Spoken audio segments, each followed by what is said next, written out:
qilib, mana shu uchun natijalar qilib, harakatlar qilib shu paytgacha bitta komanda bo'lib kelyapmiz hammamiz. Natijalar qilib, g'alabalar qozonib, mana oktagonni ko'rdinglar, mana kechagina bitta Parijda mayli bo'lib turadigan narsa har doim. Undan oldin 10 ta g'alaba qilib kelganmiz har doim. Hamma bo'yi muddatdan oldin g'alaba qilib keldik. Trenirovkasini tashlagani yo'q. Ko'p odamlar menga juda ko'p yozyapti. Nima kurash, hamma narsasi o'zini joyiga ketyapti. Xudo xolasa inshaalloh keyingi bo'ylarga harakat qilyapmiz.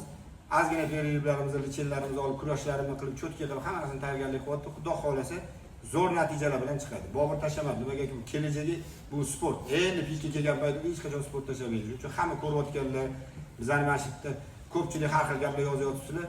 Hali bu bitta ikkita Parijni ish bilan hal qilmaydi. Bu sportda hamma narsa bo'ladi. Kuchlilar ham, juda kuchli sportchilar ham hammasi yutqizib mashq qiladi. Shuning uchun endi boshlanyapti. Kuzatib boringlar. G'alabalarni Xudo xolasa zo'r bo'ladi. İnşallah Xudo xolasa bitta zborni o'tkazamiz. Iyul oyida zborimiz bor. Zbor o'tkazganimizdan keyin jumla sohalarga tayyor bo'lib anaqa. Bitta qarta chalib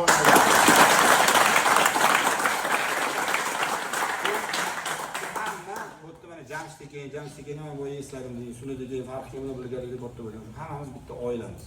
Chempion bo'ladimi, oddiy bo'ladimi, mana yoshi ham bilan 38 dan 40 ga chiqib qoldik. Hamma bitta oilasi.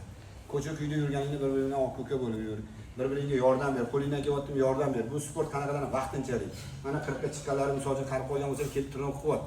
Nimaga? Xomsiydi-da, shuning uchun hamma bitta oilasi. Sport qachondir to'xtaydi. Dars o'zing yo'nalishiga ketishing mumkin, sport qilib sog'lig'ing uchun qilishing. Undan keyin mana bir-biri bilan oq-ko'ka bo'l, ahil bo'l, mana nima bo'lsa birgalikda bo'lishib kelganmiz. Bu yo'g'iga harakat qilib, birgalikda O'zbekiston bayrog'ini ko'taramiz. Hammaga omad, birgalikda duo qilib, bir-biringga ahil bo'laring.